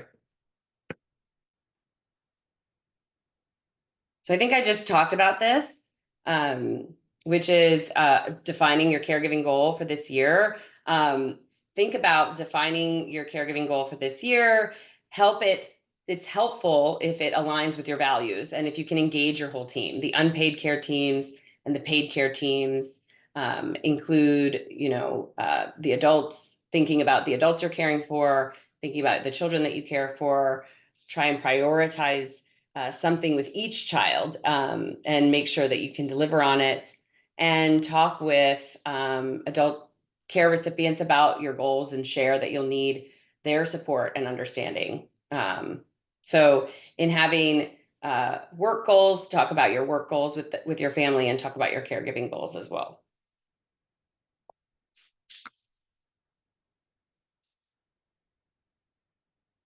So how can you realistically do this? Well, it's helpful at work to talk about your care goals with your manager or team if you are comfortable, and prioritize your professional development opportunities, cross-train for professional growth and potential coverage. And at home, do the same, but about your career. So for example, a couple of weeks ago was back to school night at my son's school. And so I had a friend's daughter come stay with the kids so my husband and I could go and do that. And we can walk to my son's school. So on that walk, I talked to him about the next couple of weeks and how busy they were going to be for me at work. And I asked, do you want support? Do you want me to call backup care so that we have somebody here who can help you? Because I'm going to be doing things in the evening. I'm going to be at a conference. I'm going to be doing sessions on the computer all day during times where we might have to do pickup. You're going to have to do all of that. Do you want to do that? Or where are some places where I can hire backup care, or I can hire someone down this front, like a neighbor from down the street, to come and play with Antonio so that you get a break? So let's try, we're up for our next experiment. Again, I'm not going to read these, but it is time to pick one easy, quick experiment to help you harness the power of goals. And you can read through these options and choose the one that you'd like to try. It may be something you've been avoiding doing, or just something you're more curious about. And you can jot the number of the experiment you'd like to try in chat, and then look to see if there are folks who want to do something similar. And if you have ideas for other experiments, you could drop those in chat too. We love bringing these resources and ideas to you, but we also want you to connect with each other and support each other where and when you can.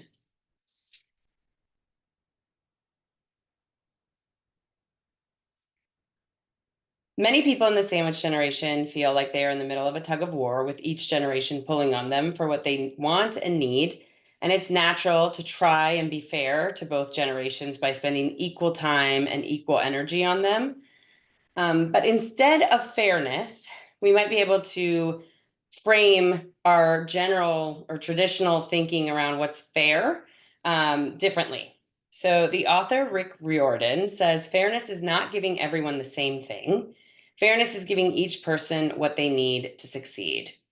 And that's a powerful way to think about your caregiving roles. So as someone who used to work in DE&I, I love that quote because it really gets at equity. And when I became a mom, I really tried to think about how can I be inclusive of my kids and also other members of my family, but how can I be equitable too? And giving people what they need to succeed is a very powerful way to think about your role as a caregiver.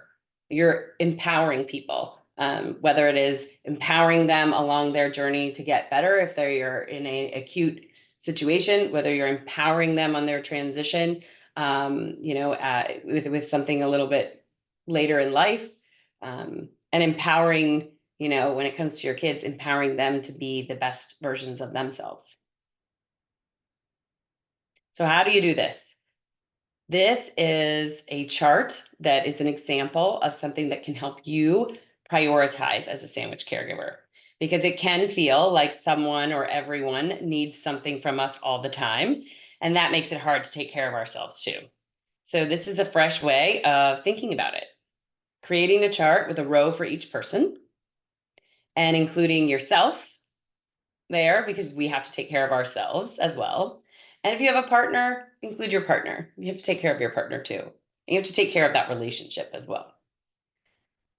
You want to ensure the overall well-being of everyone on the chart.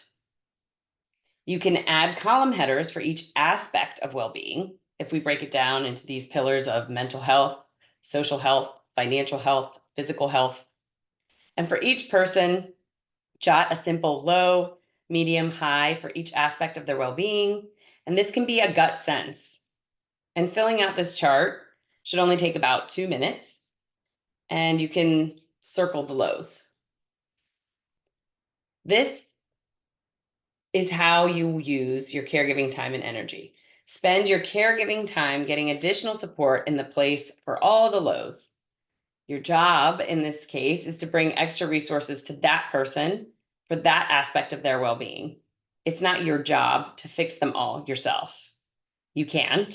And if you try, you will surely eventually burn out or hurt your own well-being.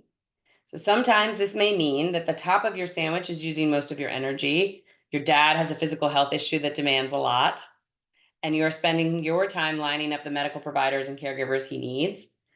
Meanwhile, your middle schooler isn't hearing you cheer at her games as often. And when you start to feel guilty about that, remember that she has mediums and highs across the board. So she's doing okay. And next month, hopefully, or maybe the next couple months, when your dad is settled, your daughter may have an area of low well-being and need you to help her find some resources. So if we think about it again as a continuous cycle, this is where resources are so key. What do we mean by resources? So we're talking about 3 different places. What can we access through our employer at work? What can we access through our community? What can we access through the government, whether that's local government, federal, state, employer benefits, especially. All employer benefits are there for your well-being. So learn about them and use them all, become familiar with them. Someone earlier left in the chat a just multitude of different resources that are available where they work. And I'm still wondering where they work, because it's just such a model of an example of an employer that really has that's going above and beyond to support their employees. And it's there for us to use, but some benefits also are there for family members. So some employer benefits can be used to support our children and also the adults that we care for. Community resources, that we're thinking about nonprofits, neighborhood groups, our faith communities, or other organizations that can help. So looking into what those resources are and that are available and how you access them, doing a little bit of research. And then government resources are something that require ongoing research, I would say. I mean, you research at the beginning, and then something happens and maybe rules change or something new has been approved. So staying up to date on government resources is worth it. It's worth taking the time to set that up. And they're usually free or highly subsidized. So again, it's worth the effort. And you can also contact your local agency on aging to find out what support is available in your local area for adults and your local childcare resource and referral networks for children. And you can find these simply by searching online for those terms. But you can also go to aarp.org/caregiving. We do have state resource guides, so people can see what is available in their state. So here's another experiment to try.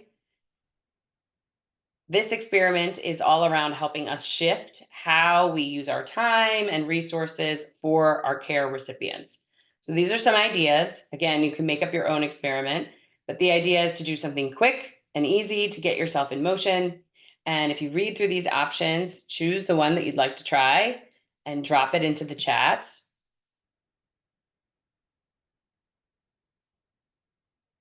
I love the idea of a care map for each person, especially as a sandwich caregiver. A care map is just really helpful to take a look at everyone, similar to that chart that we just did, sketching something out so that I can figure out who can I delegate some responsibilities to. And mapping the benefits that you have access to can be helpful when you're sketching out that care map. I am, really blessed that I work at AARP and we have a backup care benefit.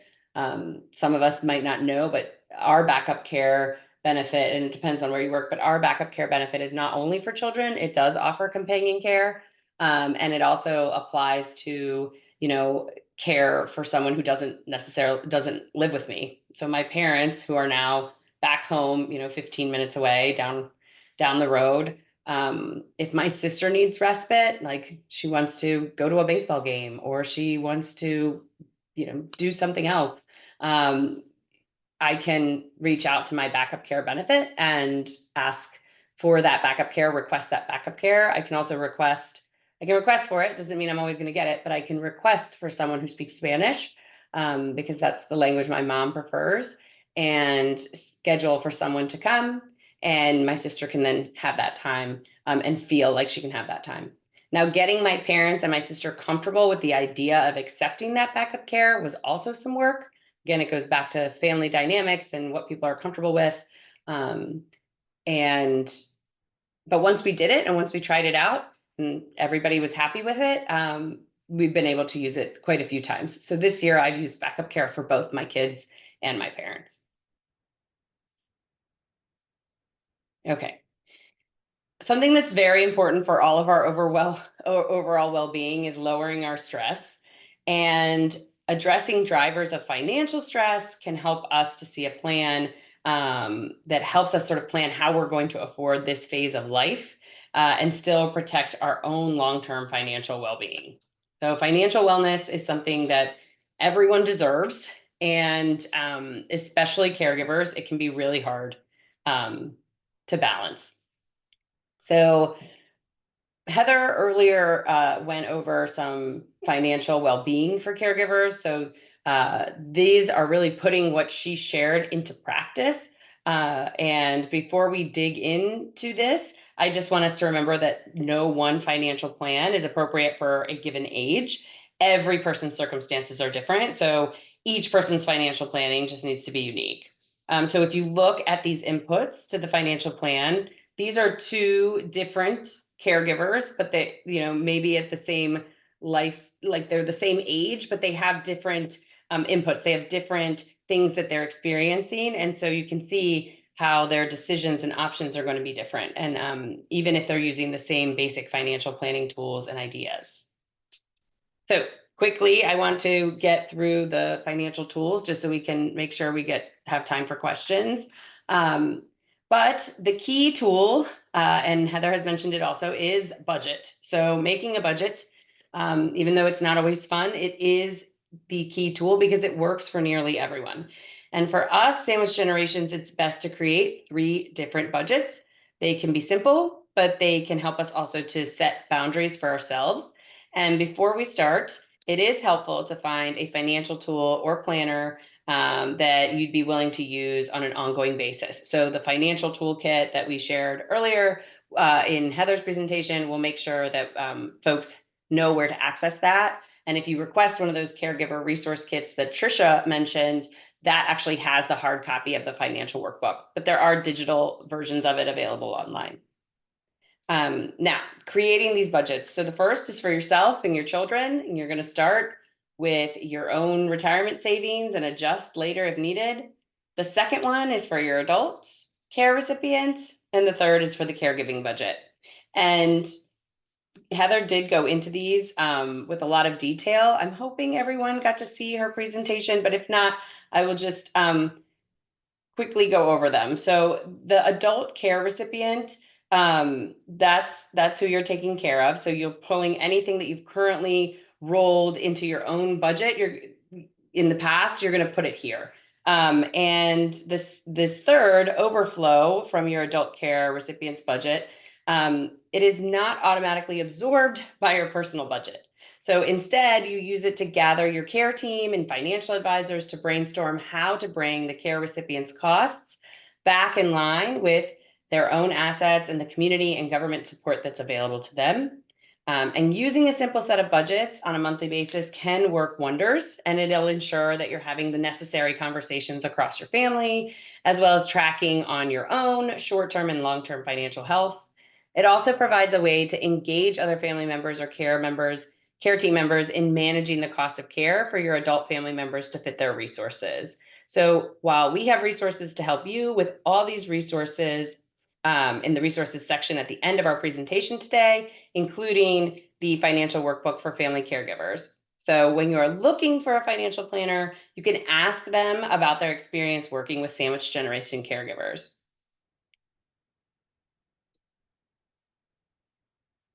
So this is, again, where you can look for key resources. So your employer benefits, those retirement planning tools.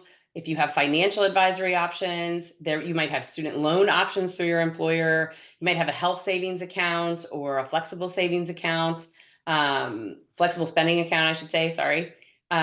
Community resources, AARP's financial workbook for family caregivers that we've shared, debt counselors for yourself and care recipients. Many banks provide free financial reviews. And government resources. So depending on your own caregiving situation and your care recipient and what they qualify for, reaching out to free Medicare advisors or your state health insurance assistance program also can be helpful in figuring out what resources are available to you and programs that you might qualify for.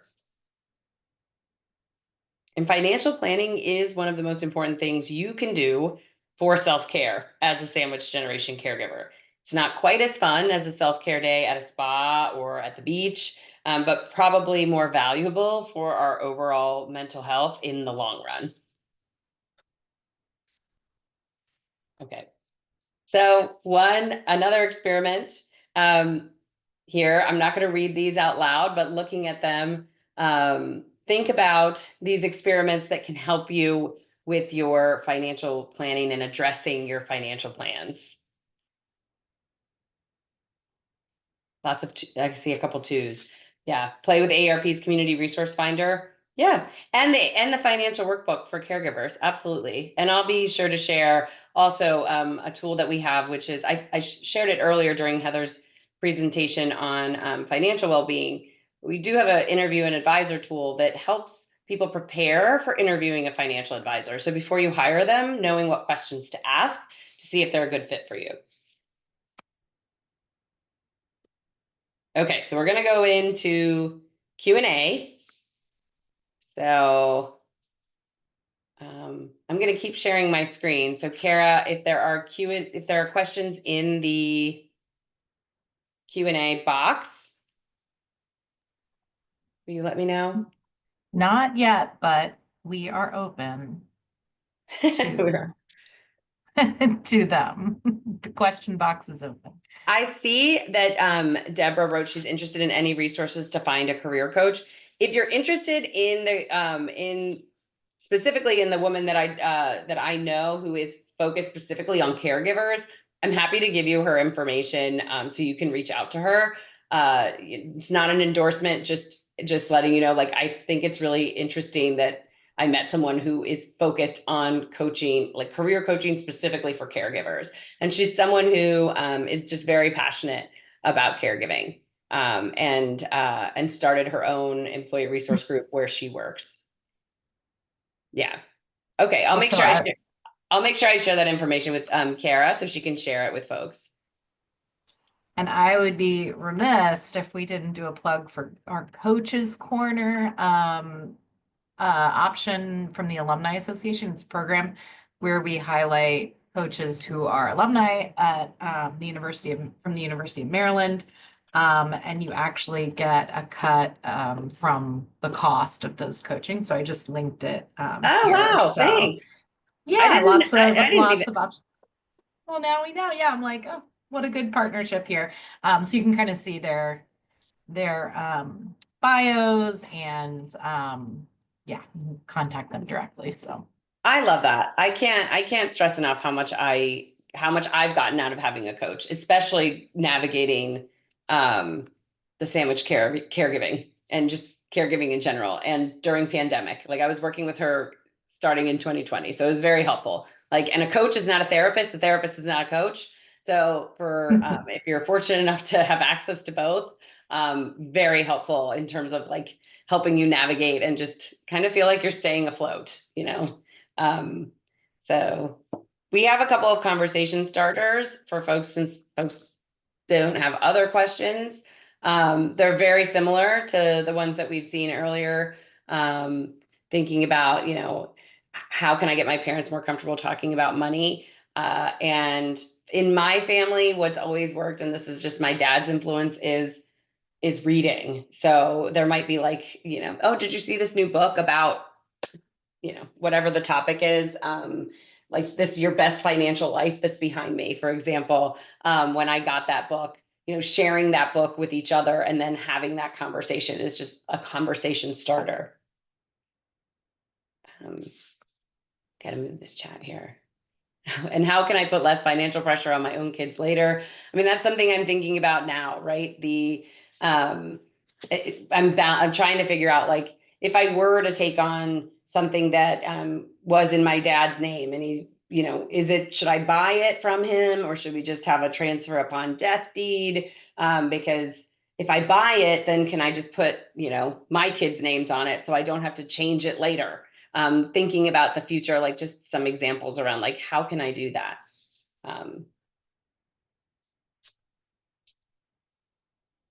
And that's just my own personal example, not. Yeah, how can I find time for self-care amid caregiving and work? That's a question. You know, I think reframing a little bit what we consider to be self-care too, like just taking 5 minutes right before I got on this session. You know, I'm just going to be vulnerable. My son just started kindergarten. We haven't been having the greatest experience in this new transition. And, you know, we've been going back and forth with his school, emailing, trying to figure out how do we best support him. And dealing with that, you know, I just decided, you know what, I'm going to put my phone away so that I can just do this right now and get to that later. Like I'll get to it when the caregiving conference is over, before my 4 o'clock meeting. I'll take 5 minutes and just sit outside and go through those emails and figure out what I'm going to do. Just the simple act of putting my phone in the drawer so that it's not going off helps me. Like that's self-care for me. Doing things like putting my phone on focus. So after 10 o'clock at night, unless you are my parents, your phone call is not going to ring on my end. I'm not going to see your text messages until tomorrow at 6 a.m. Things like that. And I know that those have to do with my cell phone, but I think that's where some stress can come from, is social media or my cell phone or email.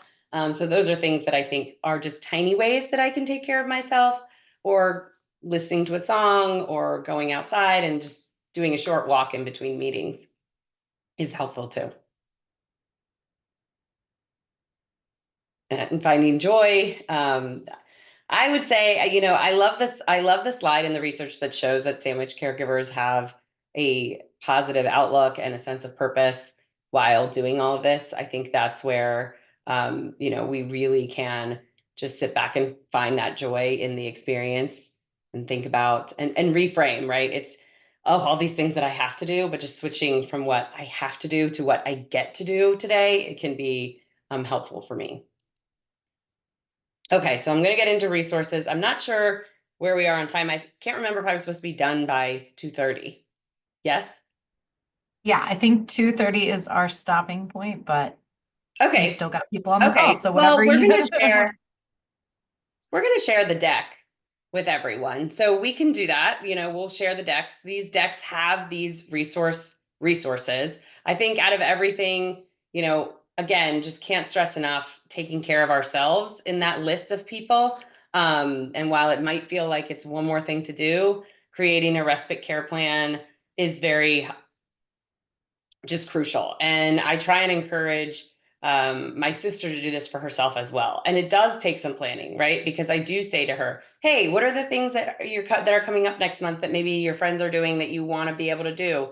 give me those dates and times so that I can schedule backup care, or so we can schedule somebody else we know who can come and stay with mom and dad so that you get to go do that.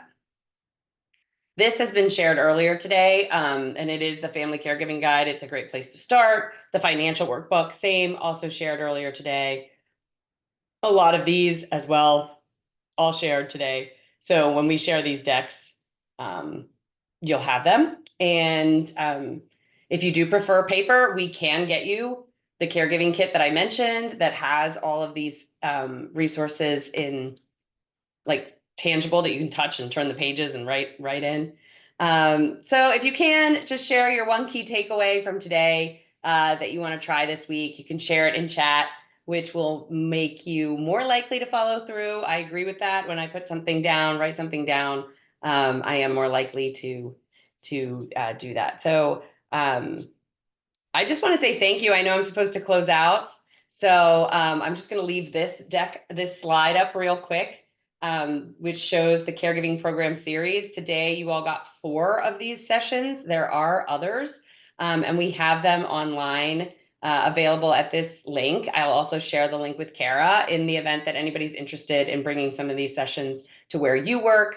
And if you're interested in starting an ERG for caregivers where you work, or an employee resource group, or a business resource group, happy to hear from you all. And I'm just so thankful that we were able to do this together today, and really appreciate everybody's time, and encourage you to reach out to AARP, whether you want to volunteer or learn more about some of the work that we do across any of the other issue areas, like Social Security or Medicare. Definitely stay in touch with us. And I'll hand it over to you, Kara, to close this out. Yeah, thank you, Veronica. It was such an informative day. As I said, that I am also in this caregiving situation. I've talked to you about it before, so I know that I got a lot out of it. I already emailed for my packet from AARP, so I hope everyone else will do that. I've also seen a lot of folks on the call whose names are familiar, or my friends from the Alumni Association. So we're all in it together, and at the next event, we'll all chat about all of this stuff. So really appreciate it, Veronica, and to all of our speakers. And we will share slide decks and resources. These webinars have been recorded, and that will go onto our YouTube site, which we will also share. So everyone have a great day. Take care of yourselves and others, and we'll see you soon. Go Terps. Thank you.